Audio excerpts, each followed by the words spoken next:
Hey, everybody, welcome to this week's live, coming to you from the PTSD Transformation Academy. My name is Adam, and I'm going to kind of just be running through today's lesson. Now, today, I'm just doing a two-part series. Today, we're talking about talking about identifying and processing suppressed emotions. Because as first responders, we often don't talk about what's going on. We often don't go into the things that are really truly eating us up inside. And when you suppress these emotions, it stops you from becoming that person of who you want to be. It stops you from thriving in that life that you're wanting to thrive at. So today I really wanted to just talk to you about identifying those emotions. What are they? How are they? Why you keep suppressing them, and then learning to process them and move into the next phase. So the role of emotions in mental health. Emotions are signals, tools that guide decisions, behaviors, and relationships. In your day-to-day activities, you know that each emotion you have is going to determine the action that you take.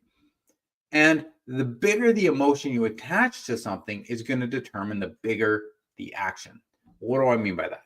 So what I mean is each action, everything that you do, has a reaction to it. And it's done because of what you've thought and the emotion that you've attached to that. And that's when it begins to create that outcome that you're looking for. That's when it begins to move into that phase that you want. But you have to understand that your emotions are those signals.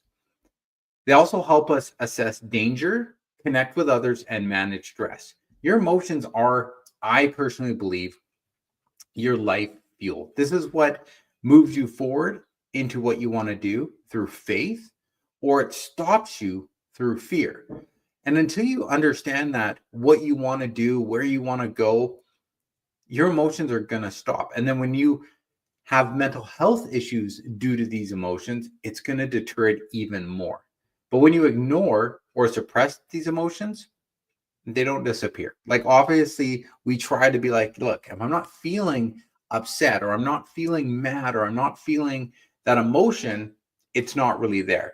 Now, this isn't necessarily true, right?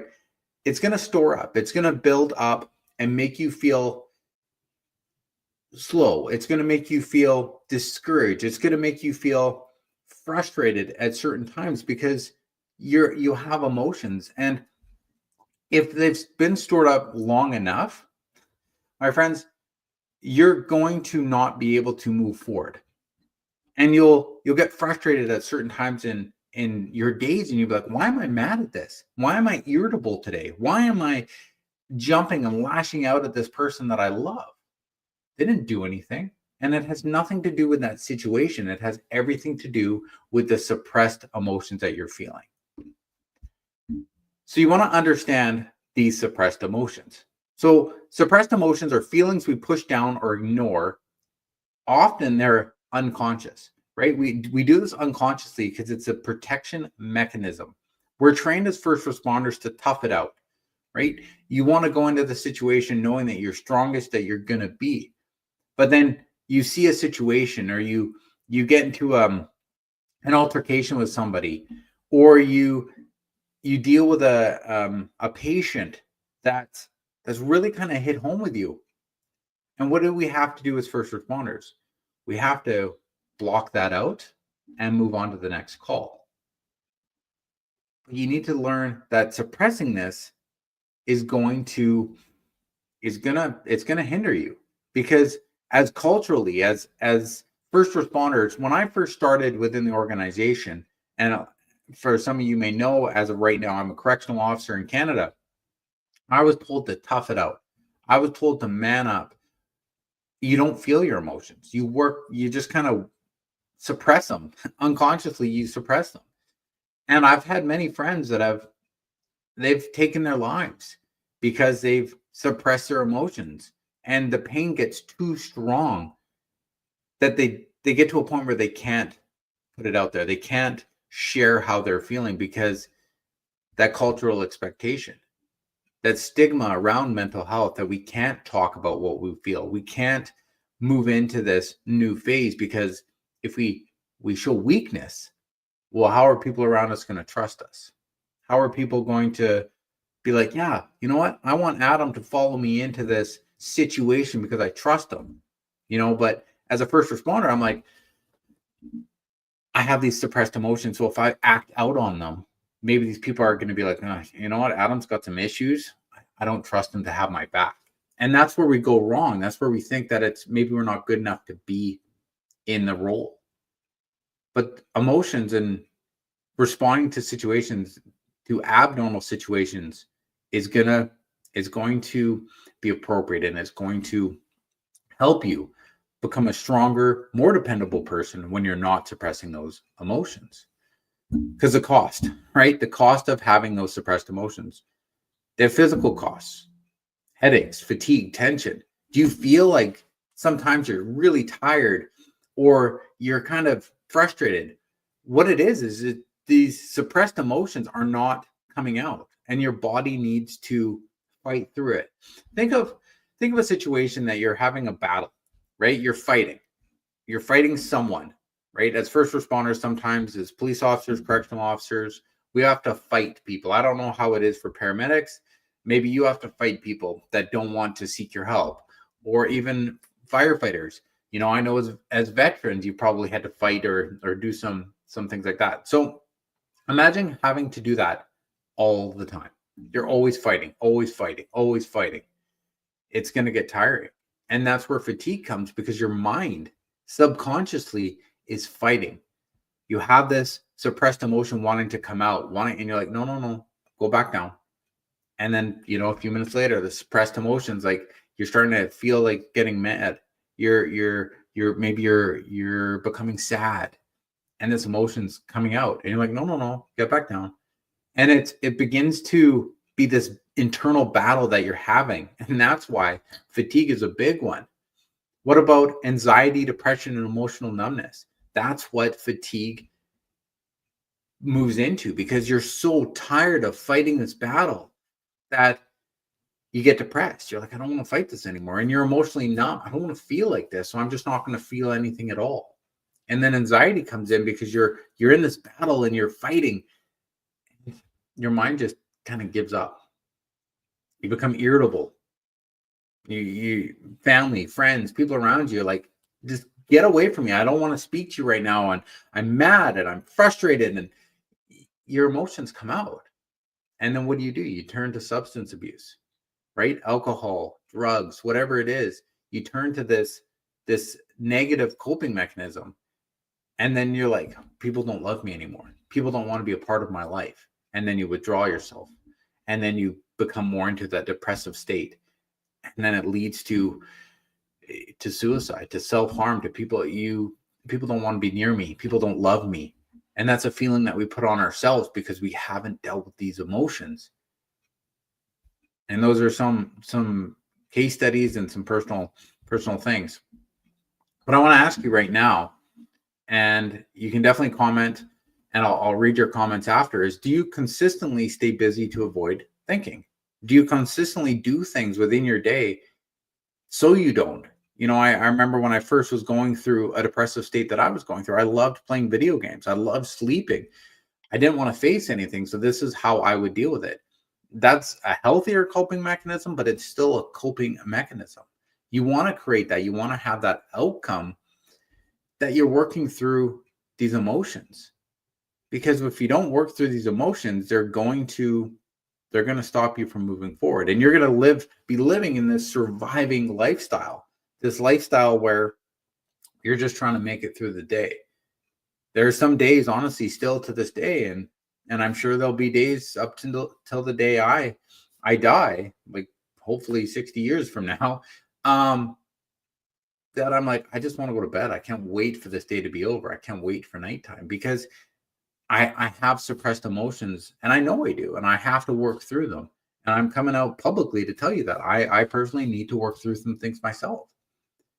But we all have these. And honesty and being honest to yourself and moving yourself forward, this is where it's going to get you ahead, right? Suppression shows up in relationships, right? Do you shut down or snap easily? Chronic stress, burnout, these are also symptoms of emotional buildup. You're not dealing with this emotions. You're burned out. Like I said, you're fighting all the time and your body's just getting tired. And then emotional numbing and unexpected outbursts are often signs the body can't suppress anymore. You think of a kettle, right? And after a while, it just you're heating up, you're getting warmer and warmer, and then finally you pop. And that's what happens when you suppress your emotions. And my friends, I want you to speak out. I want you to openly say, look, I'm having a frustrating day today. I'm so mad. That is a good thing. That is a good thing to release that energy. That's a good thing to release those emotions, because you can go, okay, why am I mad? Why am I so frustrated today? What can I do? Where do I go? And for me, it's journaling. I write in my journal. You know, my wife can attest to this, and is that I have a journal, and it's like I call it kind of my event journal. So any situation that's frustrating me or I've gone through, I write in this journal, and it's separate from my daily journal so that I can look back and go, okay, where did I make it through? Where did I try to suppress emotions and get past it? And this is when I work to build myself and become a better, thriving person, which is what I'm going for every single day.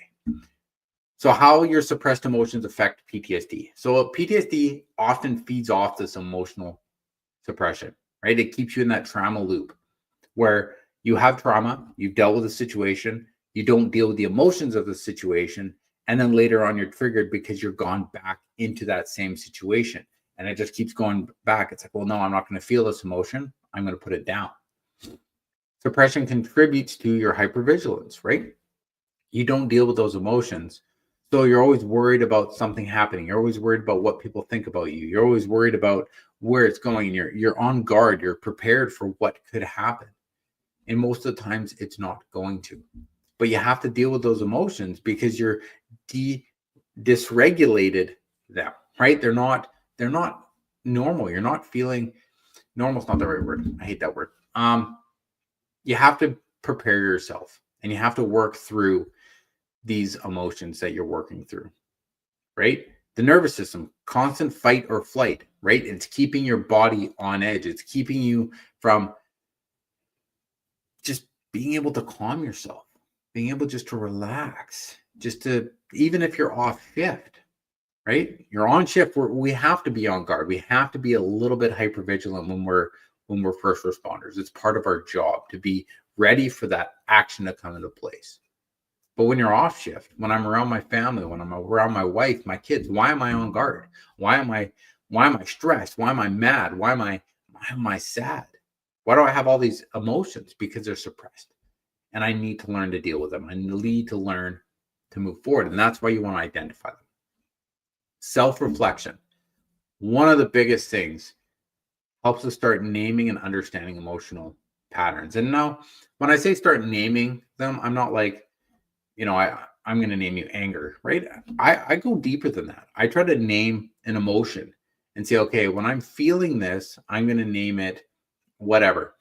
Let's say Bob's a great name I always use. I'm going to name my anger Bob, right? Bob is not going to get in my head today. And when you kind of make it real, that's when you can begin to deal with it. So Bob's not going to get in my way today. And you can talk to your emotions. And some of you may think differently of this, but you can actually talk to your emotions like a person, right? Bob, stay away from me. I'm not going to be dealing with you today. And even saying that kind of pushes away that emotion.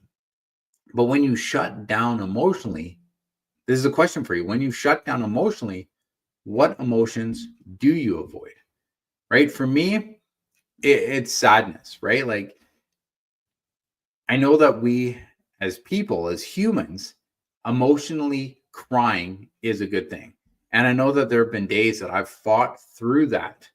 For some of you who've been following me, you know that I've been through definitely a few traumatic experiences. And they kind of get brought up because I've suppressed these emotions. And instead of me going, okay, look, I'm not going to feel sad today. I'm just going to push through this. There are days that it's like, no, I need to feel this. I need to feel this emotion so that I can get to the other side of it. I've suppressed it long enough. Now I'm in a safe place. I'm at home. with my wife. Maybe I've gone to speak to a counselor or a therapist. I'm at a safe place right now where I can release this emotion. And I do. Because the next point here is your body reacts to these suppressed emotions through tightness, shortness of breath, tension, which is basically anxiety, because you have all this buildup. So you have to, instead of exploding like the kettle, you have to begin to release it in a safe, acceptable way. Emotions often hide, right? Anger might be masking sadness. I'm fine, right? I hate that word. Fine. Nobody's fine. Everybody's going through something. And when someone asks, how you doing? I want to challenge you to this, okay?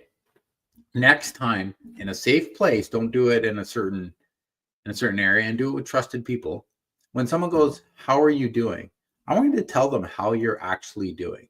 If you're going through a struggle, be like, you know what? I'm kind of going through something right now. And it's, I appreciate that you asked me this question, right? Don't say I'm fine anymore, because we all have these internal battles. We all have these struggles. And the only way you're going to get to the other side of that is to talk about it.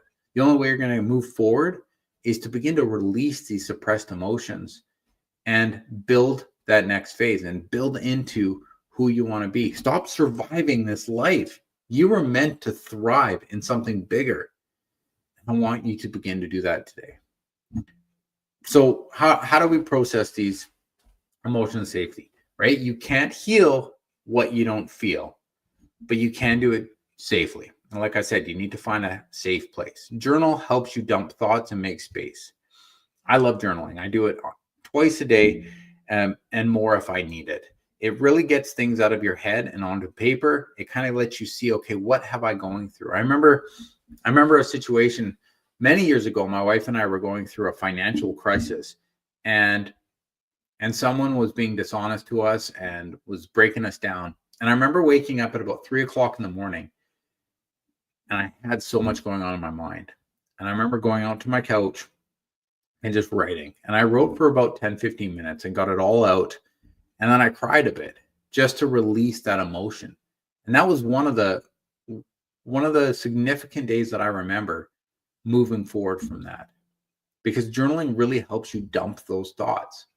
Mindfulness and grounding keeps you anchored into the now. Most, if not all, thoughts are either from the past or the future. In this moment, as you're listening to me, if you didn't think about what's coming up or what has happened, how are your emotions, right? You'd be like, well, Adam's kind of energetic right now. He's, I feel really good. He's telling me some great insight. But if you're focused on what's going to happen, maybe you have a situation coming up. Maybe you have your shift tomorrow and you're kind of like, man, I dealt with something yesterday and I'm kind of nervous. I got to deal with it again tomorrow, or I might have to deal with it. This is not being in the moment. So you want to bring yourself back to the moment. I try to practice this as much as I can, living in now, right? What's coming tomorrow isn't here. What's happened is done. What's happening right in this moment? I'm talking to you, right? I'm trying to teach you the best thing that I can. And I want to show this. And that's how you kind of remain in the moment. Breath work. This activates. So when you breathe in for 4, hold for 4, let out for 4. Tactical breathing really activates and calms your nervous system. It lets your body know that things are all right. Because when you have anxiety, when you're getting into a situation, your breathing is quick and your heartbeat is fast. So if you can control your breathing, it's going to show your body, actually, I'm okay and I can move forward this. Creative expression and movement are powerful. Go for a walk. Go for a nature bath is what they call it. A walk out in nature. Go to the gym. Work it out. Punch a punching bag. Go for a swim. Whatever it is, get some movement. Creative expression, art, coloring, drawing, whatever it is. Writing. Do these things because it's going to help to process these emotions. So here's a practical exercise I want to leave you with, because as you know, for those who follow me, I love exercises. I don't want you to waste 20 minutes or 25 minutes with me here without me giving you something. So let's pause. I want you to, over the next little bit, pause and reflect. So identify one emotion that you've been suppressing.